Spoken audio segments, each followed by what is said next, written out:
আজ আমরা কথা বলবো ওন্দাকে নিয়ে। পশ্চিমবঙ্গের রাজনীতির ময়দানে এটি এমন এক কেন্দ্র যার ফলাফল শুধু সেখানকার হারজিত ঠিক করে না, বরং বলা যেতে পারে এটা গোটা রাজ্যের রাজনৈতিক হাওয়া কোন দিকে বইছে তার একটা পরিষ্কার ছবি তুলে ধরে। চলুন আমরা ডেটার গভীরে গিয়ে সেই আসল গল্পটাই আজ খুঁজে বের করার চেষ্টা করি। এই পুরো বিশ্লেষণটা আমরা 5টা ধাপে বোঝার চেষ্টা করব।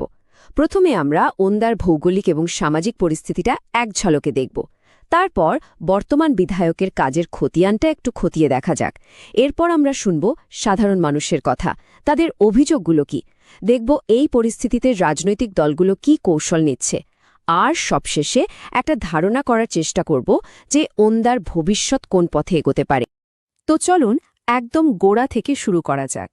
দক্ষিণবঙ্গের জঙ্গলমহলের এই কেন্দ্রটি ঠিক কেন এতটা গুরুত্বপূর্ণ? এখানকার মানুষের মন, তাদের চাহিদা আর নির্বাচনী ইতিহাস না বুঝলে রাজনীতির জটিল খেলাটা কিন্তু বোঝা প্রায় অসম্ভব। মানচিত্রে দেখলে ওন্দা বাঁকুড়া জেলার একটা অংশ, আর এই অবস্থানটাই এর অর্থনীতি আর সমাজকে একটা নির্দিষ্ট রূপ দিয়েছে। এটা মূলত একটা গ্রামীণ এলাকা, যেখানে মানুষের জীবন জীবিকা থেকে শুরু করে রাজনীতি সবকিছুই কিন্তু কৃষিকাজকে কেন্দ্র করে ঘোরে। এখানকার জনসংখ্যার গঠনটা দেখলেই বোঝা যায় যে ভোটের সমীকরণটা ঠিক কতটা জটিল। দেখুন, প্রায় ৩৩% মানুষই তপশিলি জাতিভুক্ত, বিশেষ করে বাগদি এবং বাউরি সম্প্রদায়ের। স্বাভাবিকভাবেই ভোটের ফলাফলে এদের একটা নির্ণায়ক ভূমিকা থাকে।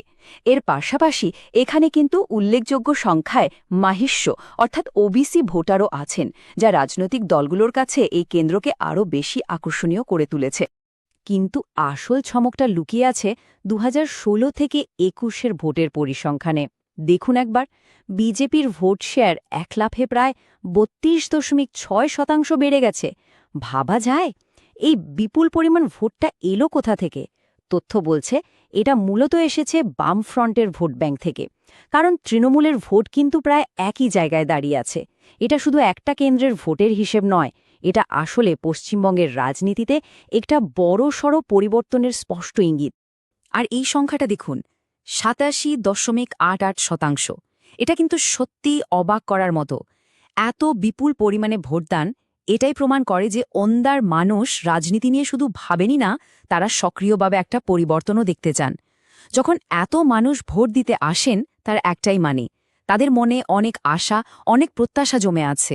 চলুন এবার ফোকাস করা যাক বর্তমান বিধায়কের ওপর। এই পুরো রাজনীতিক সমীকরণের কেন্দ্রে তো তিনিই আছেন।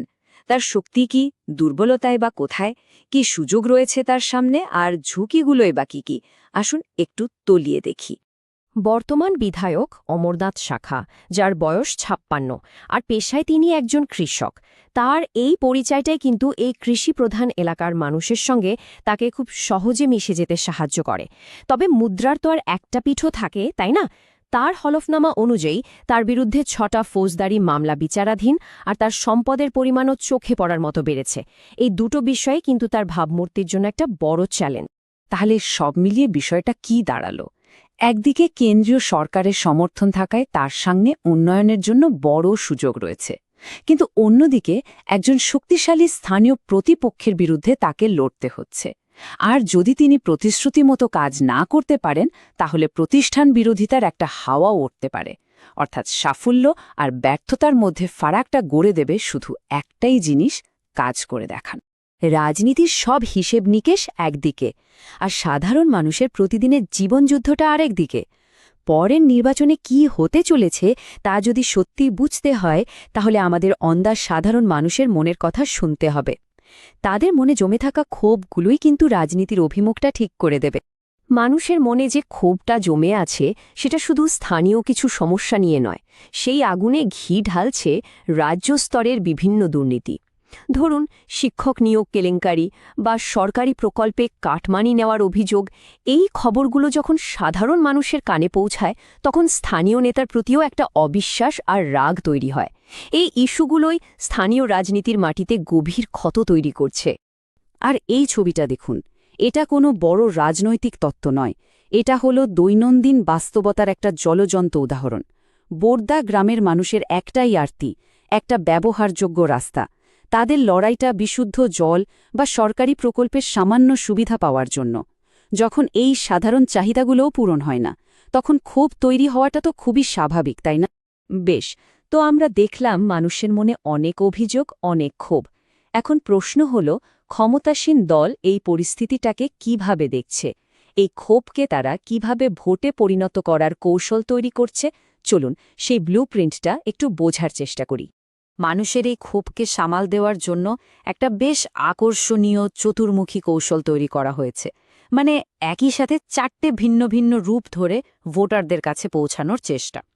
একদিকে শিবের মতো আগ্রাসী হয়ে বিরোধীদের কেলেঙ্কারি তুলে ধরা হচ্ছে, তো অন্যদিকে বিষ্ণুর মতো স্থিতিশীলতার প্রতীক হয়ে আইন শৃঙ্খলা আর উন্নয়নের প্রতিশ্রুতি দেওয়া হচ্ছে। আবার ব্রহ্মার মতো নতুন নতুন স্বপ্ন দেখানো হচ্ছে, আর সবশেষে মা দুর্গার মতো সাধারণ মানুষকে সব বিপদ থেকে রক্ষা করার আশ্বাস দেওয়া হচ্ছে। একই সঙ্গে রাগ, ভরসা, স্বপ্ন আর নিরাপত্তা সবকিছুকে কাজে লাগানোর একটা চেষ্টা।